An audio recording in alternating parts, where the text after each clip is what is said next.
full penghasilan kita. Nah, tapi untuk bayarnya ya kita sebagai bea cukai yang harus cari uang untuk kas negara. Nah, untuk cari uang yang optimal tentunya integritas kita.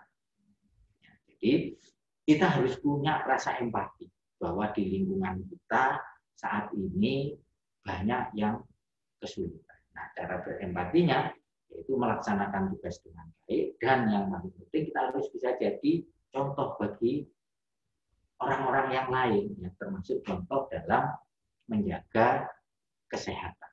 Jadi saya berharap ya kita dalam minggu-minggu ini banyak mendengar berita duka dari keluarga besar kita, itu harus membuat kita menjadi sadar bahwa musuh yang kita hadapi ini nyata dan ada di depan kita.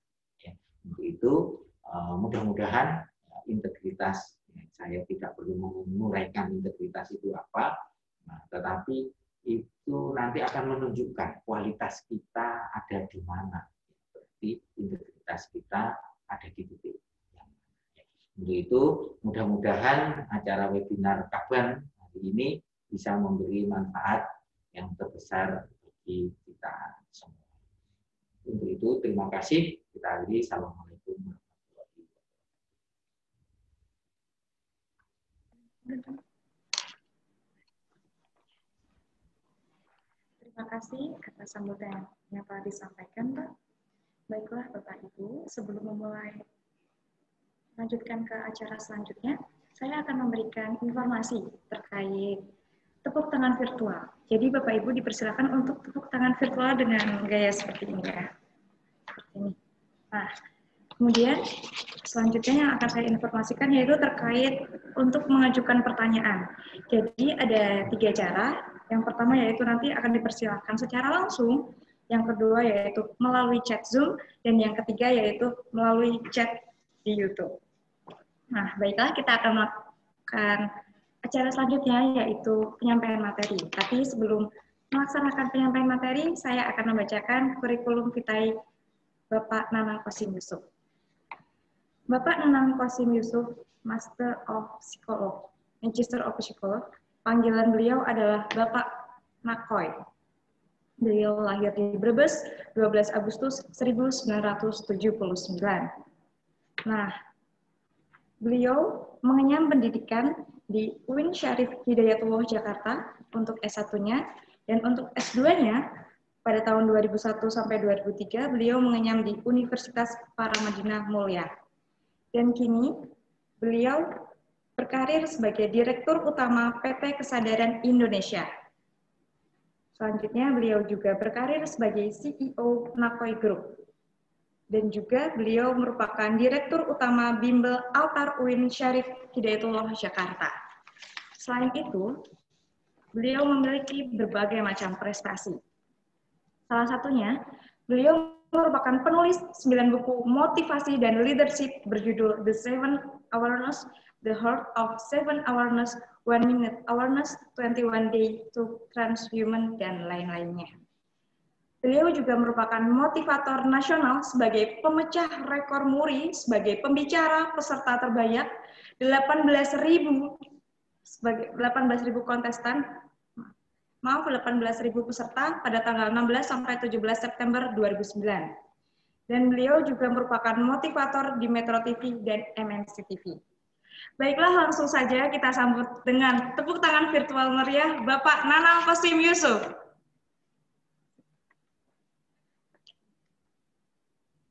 Baik, terima kasih. Assalamualaikum warahmatullahi wabarakatuh. Warahmatullahi wabarakatuh. Apa kabar semuanya, teman-teman, sahabat-sahabat saya? Semoga Allah senantiasa memberikan kesehatan dan juga kebahagiaan ya dalam suasana pandemi COVID-19 seperti hari ini.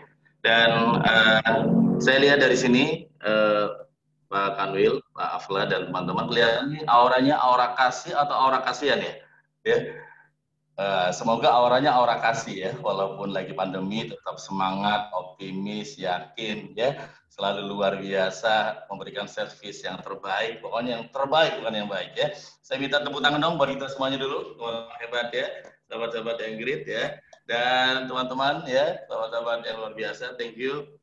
Hari ini saya sangat bersyukur ya, beruntung bisa menyapa teman-teman dan materi yang sangat penting di hari yang spesial ini, terutama di hari anti korupsi dunia ini. Saya ingin berbagi satu tema yang disebut dengan 1 minute awareness ya. Saya mungkin akan berbagi slide ya Mbak.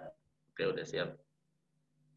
Thank you. Dan kalau tadi dibacakan oleh MC tentang profil, betul, pada tanggal 26 ya Mbak, 26-27 September 2009, ada peserta sebanyak 15.000 orang di Istora Senayan. Ya, dan ini adalah rekor yang mengalahkan rekornya Andri Wongso. Andri Wongso itu 13.000 orang, Seven Wellness 18.000 orang ya di Istora Senayan. Kemudian diserahkan oleh Jaya Suprana sebagai pemecah rekor muri. Teman-teman sahabat-sahabat yang great. Kemudian kenapa nama saya Nakoy? Karena biar tidak keliru Bapak Ibu sekalian, karena ketika Nanang Kosim itu orang pahamnya adalah Kori Internasional. Jadi karena menghindari salah paham nama, maka kita cari icon yang mudah diingat, namanya Nakoy, Nanang Kosim Yusuf. Sekarang saya tinggal di Tangerang Selatan, di sekitar Pondiklat TNI, Buaran Serpong.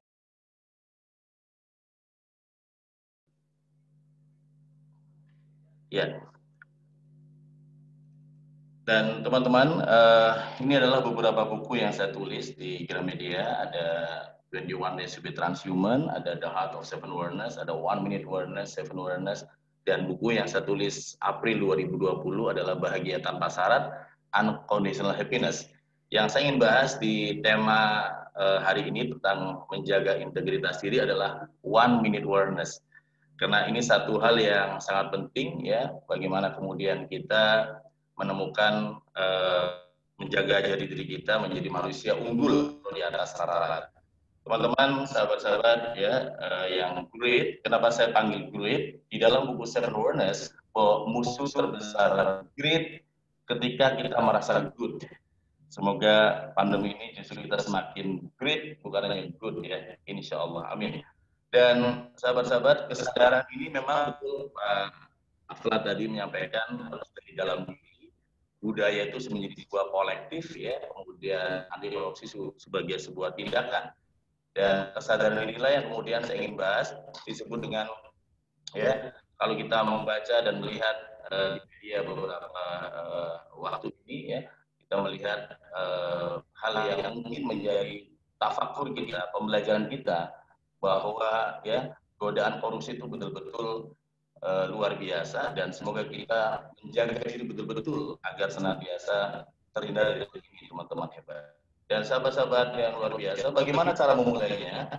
Di dalam Seven Awareness ada satu rumus namanya 1 Minute Awareness, atau kita sebut sebagai OMA, 1 Minute Awareness dan 21 Days to be Transhuman. Jadi apa itu 1 Minute Awareness? 1 Minute Awareness itu adalah setiap orang itu pasti pernah memiliki satu momentum, satu peristiwa, satu kehidupan yang membuat dia sadar bahwa dia harus menjaga namanya integritas. Saya ingin memberikan beberapa contoh di pagi hari ini. Ada teman saya cerita seperti ini kepada saya. Ya, seorang ayah memukul anaknya ketika mencuri buah jeruk tetangganya. Buah jeruk biasa. Ketika itu adalah hal yang memalukan buat anak tersebut. Dipukul tangannya dengan sesuatu, dan kemudian di depan teman SD-nya dia malu sekali, dan ayahnya mengatakan seperti ini kepada anak ini, ayah nggak mau punya anak maling. Waktu itu anak ini menangis, dia sempat marah, emosi kepada ayah tersebut. Tapi teman saya ini sejak peristiwa itu, dia nggak mau membuat ayahnya malu. Baru mencuri jeruk saja ayahnya malu, apalagi korupsi katanya. Dan ayahnya sudah wafat, dan dia nggak mau ketika dia korupsi, perbuatan dia berdampak kepada ayahnya di alam kubur. Hal yang sederhana ini ternyata bisa menjadi 1 Minute Awareness, bisa menjadi satu momentum yang membuat seseorang menjaga integritas diri dia. Nah, orang yang kalau memiliki 1 Minute Awareness, maka dia akan memiliki pribadi yang istiqomah dalam menjalankan aktivitasnya, teman-teman. Teman saya yang lain, dia cerita seperti ini, ya, seorang ayah, seorang teman saya yang rela bekerja kasar, bekerja keras dengan ya, kemudian ya teman-teman, karena dia nggak mau bekerja kemudian menerima uang yang bukan dari kerja keras dia, karena demi anak-anaknya. Banyak sekarang ini ya, kenapa orang di kampung atau orang di desa dia bekerja kasar, bekerja keras, tapi anaknya seringkali sukses luar biasa. Secara logika kadang-kadang mungkin uang penghasilannya juga biasa, tapi nggak pernah ada perasaan takut dan cemas. Dia kerja yang terbaik, keluar dari keringatnya, tapi anak-anaknya ada jadi dokter, jadi sukses, seperti Anda hari ini. Bapak Ibu yang saya banggakan hari ini, keberhasilan kita hari ini bukan semata-mata karena kita kerja keras saja. Tapi bisa jadi orang tua kita adalah orang yang rela bekerja kasar dan menjaga rezekinya dari rezeki yang haram. Orang tua kita rela betul-betul nggak mau ada sampai uang yang nggak jelas yang dia terima demi anak-anaknya. Dan ini kemudian ya menjadi 1 minute wordness. Ini menjadi 1 menit yang membuat seseorang kemudian betul-betul menjaga dirinya menjadi pribadi yang punya integritas diri, teman-teman hebat. Kemudian ya yang ketiga adalah ya seorang anak yang masih ingat ayahnya berkata sebelum wafat, ayahnya mengatakan seperti ini teman saya dari Medan, dia bilang seperti ini, nak, jangan permalukan nama ayah ketika ayah sudah nggak ada di sini. Jangan makan uang orang lain yang bukan hak kamu ya nak. Itu disampaikan kurang lebih hampir 30 tahun lalu. Ketika dia masih ada di kampung kecil entah di mana. Tapi ketika dia merantau ke Jakarta, itu yang dia jaga. Ada wasiat dari orang tuanya yang dia jaga, yang dia rawat, jangan sampai kemudian ya ini membuat orang tuanya malu. Dan betul, teman saya ini menjadi salah satu pimpinan di BUMN, orangnya sangat betul-betul menjaga integritas. Dan ketika saya tanya, ya dia mengingat lagi bahwa saya malu kepada ayah saya. Ayah saya saja, ya dia biasa aja, tapi menjaga nama baik keluarga. Saya nggak mau menjaga nama baik keluarga saya hancur. Dan itu beberapa contoh sederhana bahwa integritas diri itu memang sebenarnya dibangun, dibentuk oleh keluarga. Siapa mereka? Adalah orang tua. Ada satu kisah juga yang sangat populer di Amerika, Bapak Ibu sekalian, yang tentang 1 minute wordness. Kisah ini dikenal dengan kisah A.C. Eddy ya. Dia seorang pengacara yang sangat lihai, berkali-kali bisa meloloskan para mafia ketika akan divonis di pengadilan. Ketika kemudian ya Ayah Eddy ini bisa memberikan uang, harta, semua fasilitas kepada anak-anaknya, tiba-tiba anaknya kena narkoba, hidupnya juga terpuruk. Ayah Eddy ini, A.C. Eddy ini dia kemudian ya menemukan 1 minute wordness bahwa ternyata saya sudah bisa memberikan semua kepada anak saya, tapi saya belum bisa memberikan satu hal kepada anak saya, yaitu diri saya sebagai seorang ayah.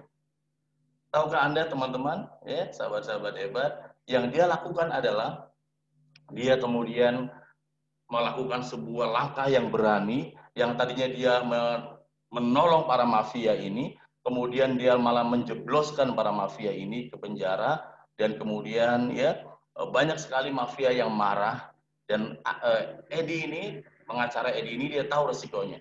Dan suatu sore di pinggir jalan di Amerika di sana, di Chicago dia teman-teman hebat, kemudian ada mobil ditabrak dan ada ya seseorang yang meninggal persis di kepalanya ditembak, dan itu adalah seorang pengacara hebat itu. Tahukah Anda teman-teman apa yang dikatakan oleh putra dari pengacara hebat ini? Dia mengatakan kepada media bahwa ayahku adalah seorang pahlawan. Ayahku adalah seorang hero buat saya. Dia adalah orang yang hebat, pengacara pembela kebenaran, karena dialah banyak ya membuat para mafia-mafia, bandit-bandit itu masuk ke penjara. Di menjelang ajalnya dia menemukan 1 minute wordness. Sehingga kemudian dia memiliki keberanian, ketegasan, integritas, dan dia katakan bahwa saya bisa memberikan semua fasilitas, tapi saya belum bisa menjadi seorang ayah yang hebat untuk anak-anak saya. Sejak itu dia memiliki integritas diri yang luar biasa. Jadi tidak hanya orang tua, anak-anak kita pun bisa menjadikan kita memiliki integritas diri pada saat kita jadikan itu sebagai 1 minute wordness. Dalam kehidupan saya sendiri, sahabat-sahabat yang hebat ya, saya beruntung diberikan putri kembar, Mbak Afla ya, dan teman-teman. Saya punya putri kembar yang identik, wajahnya mirip, hanya beda 2 menit. Ya, waktu mereka masih usia 2 bulan, saya sedang bercanda dengan mereka berdua. Seolah-olah mereka berdua mengatakan, ayah, uang dari mana yang ayah bawa gitu. Dan saya menatap mata mereka ini, saya bertekad di dalam batin saya, ya Allah ya Tuhan, saya nggak ingin ada uang yang haram yang saya berikan kepada putri-putri saya. Dan saya bertekad sebisa mungkin bahwa ya sebisa mungkin menjaga sebisa mungkin dengan integritas diri. Memiliki putri kembar bukan kebetulan. Ada pesan-pesan spiritual yang Tuhan berikan kepada saya. Dan sejak itu saya bertekad sebisa mungkin menjaga diri saya untuk tidak terjebak oleh hal-hal yang nggak pantas, teman-teman hebat. Sama dengan kita semua, Anda punya putra putri, ketika kita membuka jendelanya, kamarnya, dia masih kecil, berambut ikal, keriting, ya wajah cantik atau apapun, dan kemudian melihat mereka dengan sadar, kita sadar bahwa kita bekerja untuk mereka juga, kita beraktivitas untuk mereka. Dan kemudian melihat wajah-wajah mereka itu kita menemukan ya self awareness, teman-teman, sadar diri dan kemudian berubah menjadi lebih baik. Teman-teman, sahabat-sahabat yang hebat, ciri dari orang yang menemukan 1 minute awareness di dalam buku 1 minute awareness adalah satu rumus yang teman-teman silakan boleh catat pelan-pelan atau boleh foto teman-teman kalimat ini sebagai kenang-kenangan dari saya, dan semoga ini menjadi rumus sukses kita dunia dan akhirat. Amin ya. Kalimatnya adalah seperti ini, teman-teman, bahwa orang gagal punya ribuan alasan. Sementara orang sukses, dia hanya punya satu alasan, yaitu tidak ada alasan. Jadi orang gagal punya ribuan alasan. Alasannya banyak. Sebelum ada pandemi pun sudah banyak alasan. Pas pandemi ini juga lebih banyak alasan. Ya, kita memberikan contoh sederhana. Mungkin ada di antara Anda yang bangun malam, Anda seorang muslim misalnya, bangun malam, kemudian jam 2 pagi itu dibangunkan ke alarm, ke kamar mandi, ya kemudian ya tidur lagi. Padahal sudah pengen bangun malam. Mungkin ada di antara Anda yang sudah punya niat pengen olahraga pagi-pagi habis subuh, tapi kemudian memilih tidur lagi. Bukan nggak mampu, tapi karena banyak alasan.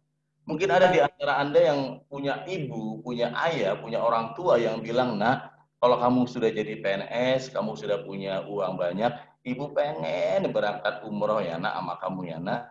Dan kita angguk-angguk mengiya-iyakan, tapi ternyata kita bisa cicil rumah, cicil tanah, cicil apapun bisa, tapi berangkatin orang tua nggak bisa-bisa.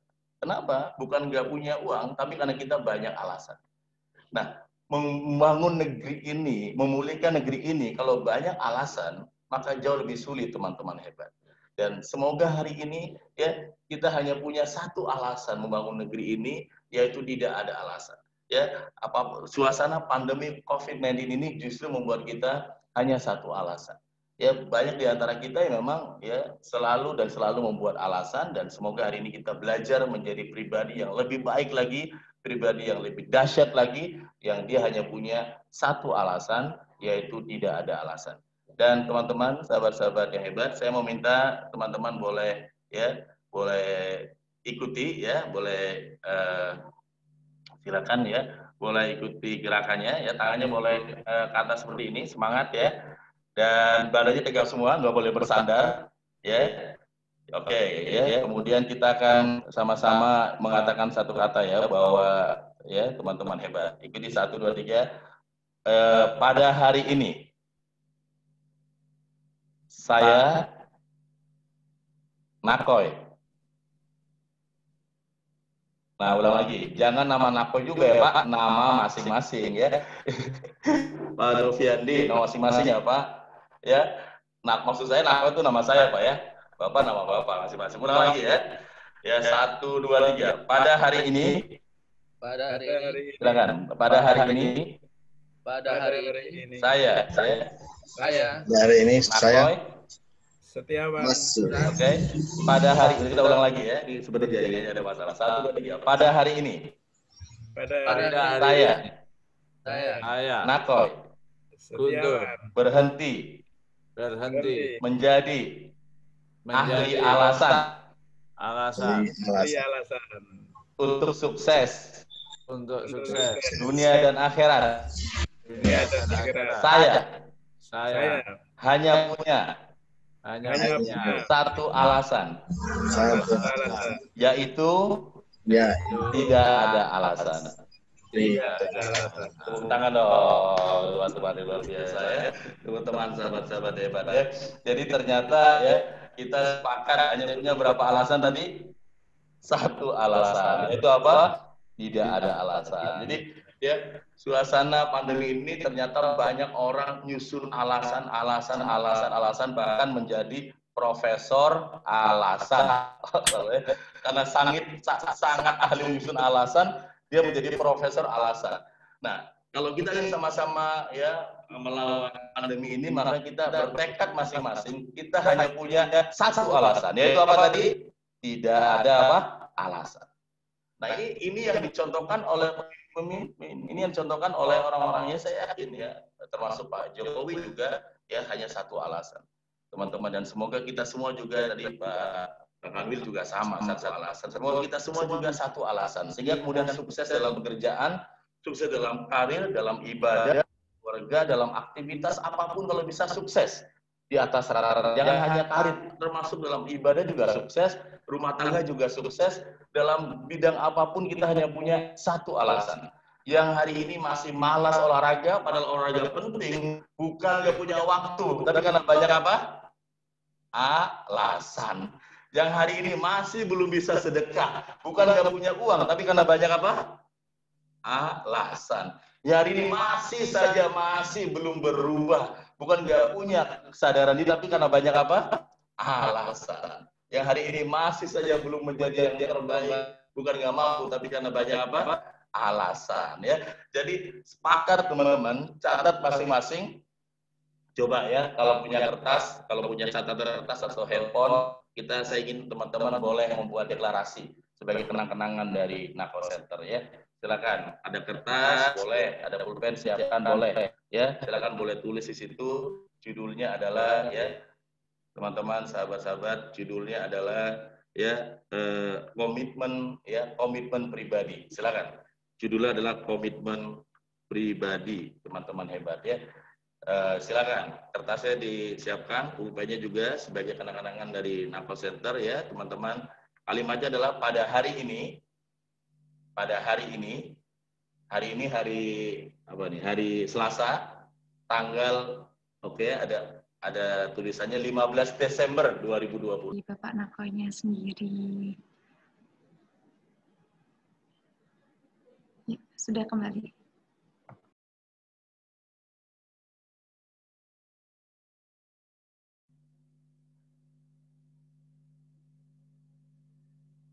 Halo Mbak. Oke ya. Oke, pada hari ini Selasa tanggal 15 Desember 2020 saya silakan tulis namanya, nama lengkapnya. Nama Anda yang luar biasa itu ditulis. Ya, berhenti. Nah, ini berhenti. Menjadi ahli alasan. Berhenti menjadi ahli alasan. Silakan. Kemudian ya, mulai hari ini